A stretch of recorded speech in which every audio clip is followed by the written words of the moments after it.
आज की video trial court के आरोपियों और एडवोकेट्स दोनों के लिए बहुत उपयोगी होने वाली है। जब भी किसी चार्जशीट का अध्ययन किया जाता है तो उसमें सबसे महत्वपूर्ण जानकारी लिखी होती है फर्द में। इन फर्द को इंग्लिश में मीमो कहते हैं। हर एक केस की सारी महत्वपूर्ण सूचनाएं आईओ इन्हीं मीमोज में लिखता है। आपने कई तरह के मीमोज के नाम सुने होंगे, जैसे arrest memo, pointing out memo, personal search memo, seizure memo वगैरह। तो आज की वीडियो में हम दो बातें खास तौर से सीखेंगे। पहली बात कि मीमोज क्या होते हैं और इनकी जेन्युइननेस को अपने ट्रायल के दौरान कैसे जांचा जाना चाहिए। दूसरी महत्वपूर्ण बात होगी सीजर मीमो, जो कि सबसे महत्वपूर्ण मीमो होता है। उसके सहारे चार्जशीट में कैसे सेंध लगाई जाए और कैसे आरोपी को विजय दिलवाई जाए। जो भी फॉल्स एलिगेशन वॉरियर या यंग एडवोकेट कलीग इन मीमोज की डॉक्टरी करना जान जाते हैं, उनके लिए चार्जशीट एक खेल खिलौना बन जाती है। वे उसके सारे मर्म भेद जान जाते हैं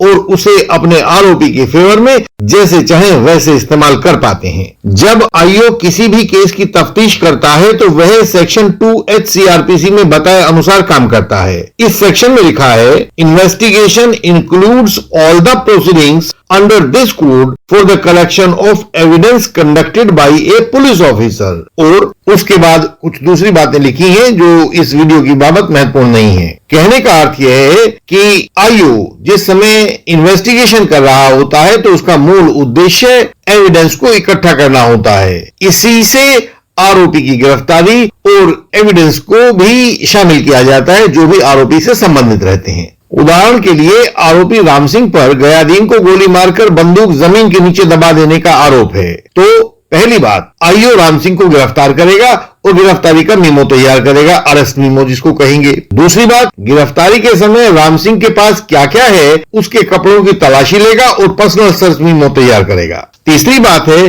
गिरफ्तार किया गया राम सिंह बहिरासत आईओ उसको क्या क्या डिस्क्लोजर स्टेटमेंट देगा और कैसे बताएगा कि बंदूक कहां दबाई गई है और ले जाकर आईओ को दिखाएगा उस जगह को, तो आईओ उसका पॉइंटिंग आउट मीमो तैयार करेगा। अंत में उस जगह पर जाकर जब एक्यूज्ड आरोपी उस बंदूक को खुदवा कर निकलवाएगा और जब्त करवाएगा, तब इस जब्ती का सीजर मीमो तैयार होगा। जो होशियार आईओ होगा तो वह उस बरामद बंदूक का स्केच भी बना लेगा और उसकी पहचान को सुनिश्चित करेगा। तो इस प्रकार एविडेंस को इकट्ठा करेगा आईओ और ऐसा करने के दौरान जिन जिन चरणों को पूरा करना होगा वह इन्वेस्टिगेटिंग ऑफिसर उन चरणों का ब्यौरा अपने जिन दस्तावेज पर लिखेगा वे दस्तावेज मीमो या फर्द या सूची कहलाए जाएंगे।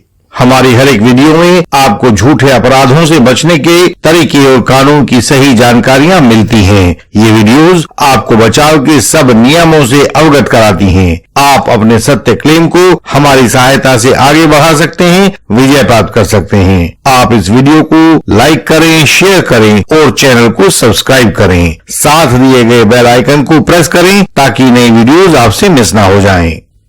उसकी तैयारी की बात को कब तैयार किया गया, कैसे तैयार किया गया, उस बात को केस की सीडी या केस डायरी में अवश्य लिखेगा। जैसे जैसे जांच आगे बढ़ती है केस डायरी हर एक चरण को रिकॉर्ड करती जाती है। जिस प्रकार जिस दिन भी कोई मीमो या फर्द तैयार किया गया तो उस दिन की सीडी या केस डायरी में यह बात लिखी मिलनी चाहिए। नहीं लिखी होगी तो वह मीमो या फर्द कानूनी रूप से गलत हो जाएगी। उदाहरण के लिए यदि मर्डर 10 फरवरी को हुआ था तो राम सिंह को 14 फरवरी को गिरफ्तार किया गया था तथा दबी हुई बंदूक को 15 फरवरी को ढूंढा और बरामद किया गया था, तो ये सारी बातें 10 तारीख की, 14 तारीख की और 15 तारीख की सीडी में या केस डायरी में लिखी हुई मिल जाएंगी। आईओ ने लिखा हुआ होगा कि आज 14 फरवरी को दिन में 11:35 सुबह पर आरोपी राम सिंह को एक रेलगाड़ी में चढ़ने की कोशिश करते हुए पकड़ा गया। गिरफ्तारी मीमो तैयार किया गया। ह्यूमन राइट्स तथा कोविड-19 के दिशा निर्देशों का पालन करते हुए उसे गिरफ्तार किया गया।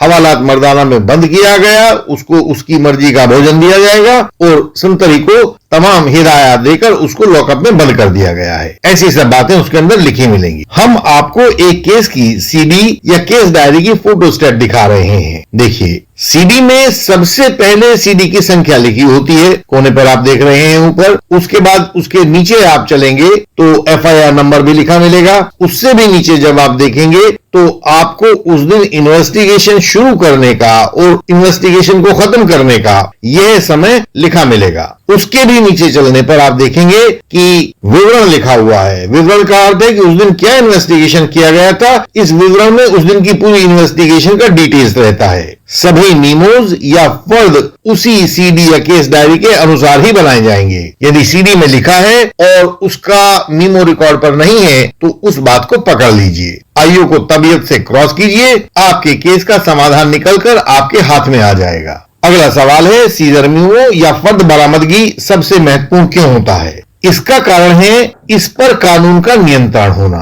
सेक्शन 102 सीआरपीसी के तहत power of police officer to seize certain property का विवरण दिया गया है। पुलिस अपनी इन्वेस्टिगेशन के दौरान जितनी भी सीजर करती है, जितनी भी बरामदगी करती है, वह इसी सेक्शन 102 सीआरपीसी के तहत करती है। मजिस्ट्रेट जब ऐसे ही सर्च एंड सीजर में हिस्सा लेता है तो वह सेक्शन 103 सीआरपीसी में करवाता है, लेकिन वह आज की वीडियो का विषय नहीं है, तो आज हम यहां सिर्फ 102 सीआरपीसी की बात कर रहे हैं। क्योंकि इन्वेस्टिगेशन के दौरान अभियुक्त या आरोपी पुलिस की कस्टडी में होता है, तो उसके द्वारा इस कस्टडी के दौरान दिया गया कोई भी बयान आरोपी के खिलाफ मान्य नहीं होता है। लेकिन यदि किसी बात में अपराध में प्रयुक्त किसी वस्तु की उपस्थिति का पता लगता है कि वह कहां रखा है, तो यह बात आरोपी की जानकारी में होना कानून के द्वारा मान लिया जाता है। इसे सेक्शन 27 इंडियन एविडेंस के अनुसार उस केस की रिकवरी कहा जाता है। वह बताएगा कि वह बंदूक तो फला स्थान पर है, वह चाकू तो फला स्थान पर है, तो उस स्थान पर आरोपी को अपराध की हथियार का होना यह उसकी जानकारी में है। वेपन ऑफ ऑफेंस की नॉलेज उसके पास अवेलेबल है, यह सेक्शन 27 में मान लिया जाएगा। पुलिस कई बार अपराध में प्रयोग हुए हथियारों को आरोपियों के ऊपर प्लांट कर देती है, तो ऐसी टॉक्सिक रिकवरी को रोकने के लिए आपको सीजर मीमो की पूरी जानकारी होनी चाहिए। अगला सवाल है, किसी सीजर मीमो या फर्द बरामदगी में क्या क्या अनिवार्य डिटेल्स होनी चाहिए? जब भी आप किसी सीजर मीमो या फर्द बरामदगी को देखें, रिकवरी मीमो को देखें, तो उसमें तत्काल ये 8 बातें चेक कीजिए। यदि इन 8 में से कोई भी डिटेल छोड़ दी गई हो तो वह आपको क्रॉस का एक बेहतरीन औजार दे देती है और उसका अवसर दे देती है। ये 8 बातें हैं: time, date, place, presence, description, packaging, seal and signature of that person. Time, date, place के बारे में आप सब जानते हैं कि किस तारीख को कितने बजे किस स्थान पर बरामदगी की गई थी, यह उस सीजर मीमो में जरूर लिखा होना चाहिए।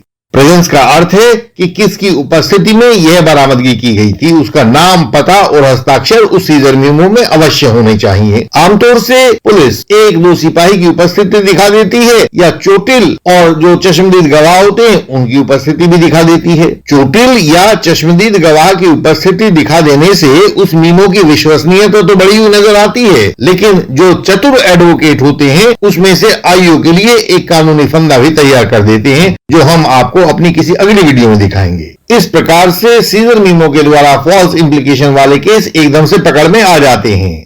डिस्क्रिप्शन का मतलब है बरामद वस्तु का विवरण। वह क्या है, कैसे दिखाई देती है और उसके कुछ विशिष्ट चिन्ह जिन्हें पता लग सके कि वैसी ही दूसरी वस्तुओं से वह कैसे अलग होती है।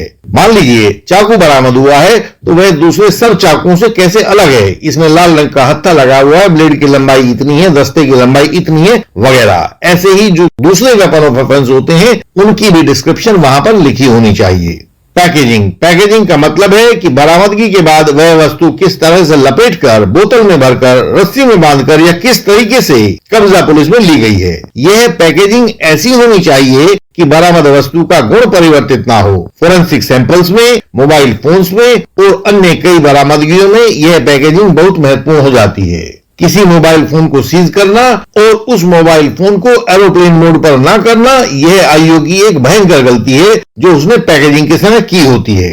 सील, बरामद वस्तु की पैकेजिंग हो जाने के बाद पुलिस आईओ उसको अपनी सील लगाकर सील बंद कर देता है। यह पीतल की बनी हुई सील होती है और लाख को गर्म करके उसके ऊपर यह सील इस तरह से लगा दी जाती है कि कोई भी उसको खोल ना सके, खोले तो पता लग जाए। सिग्नेचर, इन सब के बाद पुलिस आईओ उस मीमो के ऊपर अपना दस्तखत करता है और यह उस मीमो के सबसे अंतिम भाग में होता है। मीमो कंप्लीट हो जाता है। सवाल है कि मीमोज की इन बारीकियों को जानने से डिफेंस काउंसिल का क्या फायदा होता है, और जवाब है कि ये मीमोज कोर्ट में एविडेंस के समय ठीक व दुरुस्त नहीं पाए जाते हैं तो केस को झूठा मान लिया जाता है। आरोपी को लाभ मिलता है। जितने भी सैंपल्स लेने के केस होते हैं, चाहे वे दारू के सैंपल्स हो, ड्रग्स के सैंपल्स हो, फोरेंसिक के सैंपल्स हो, सीमेंट के सैंपल हो, उनमें से लगभग 3 या 4% केसेस में सैंपल्स की सील खराब मिलती है। उनकी पैकेजिंग उन सैंपल्स को नष्ट कर देती है। तो ऐसी डिफेक्टिव सील के अंदर रखा हुआ सामान यह सूचना देता है कि इसके साथ बाद में भी छेड़छाड़ कर दी गई होगी। उसके ऊपर विश्वास नहीं किया जा सकता है, जिससे होता क्या है कि आरोपी को बहुत लाभ होता है और वे बरी हो जाते हैं। आपको झूठे केसेस से बचाने के लिए हम बहुत अनुभवी एडवोकेट्स को एक मंच पर लेकर आए हैं। सारे भारत के हर राज्य में, हर डिस्ट्रिक्ट में, हर अदालत में हम उन लोगों की मदद करते हैं जो झूठे आरोपों में गलती से या अपने भोलेपन से फंस गए हैं। हम उन यंग एडवोकेट कलीग्स की भी मदद करते हैं जिनके पास अभी अनुभव नहीं है लेकिन ऊर्जा है, अपने क्लाइंट को बचाने का जज्बा है। हम उनके लिए application, plaint, written statement, cross examination, statements under section 313 CRPC तथा बाकी भी सभी ड्राफ्टिंग पूरी करके दिल्ली से उनके पास भेज देते हैं। भारत के हर स्थान से एडवोकेट्स हमसे जुड़े हैं और इस तकनीक का फायदा ले रहे हैं। आप भी समय न गंवाएं। आपको आपके केस में नुकसान हो सकता है। यथाशीघ्र हमसे संपर्क करें। विजयी हो, झूठ को हरा दें। हमारी वेबसाइट indianlegalsystem.org पर जाकर बहुत मूल्यवान जानकारी सरल भाषा में पाएं। हमसे संपर्क का तरीका सामने स्क्रीन पर दिया गया है। यह हर वीडियो के डिस्क्रिप्शन में भी होता है। हमसे व्हाट्सएप कॉल द्वारा संपर्क करें, व्हाट्सएप मैसेज करें, मिलने का अपॉइंटमेंट फिक्स करें। इस चैनल की सब वीडियोस को देखें। झूठे आरोपों के खिलाफ हर वीडियो में कोई ना कोई सूत्र आपको अवश्य मिलेगा। इस वीडियो को लाइक करें, शेयर करें और चैनल को सब्सक्राइब करें। बेल आइकन को प्रेस करें ताकि महत्वपूर्ण वीडियोस मिस ना हो जाएं। आपसे अगली वीडियोस में फिर मिलेंगे। तब तक के लिए प्रणाम।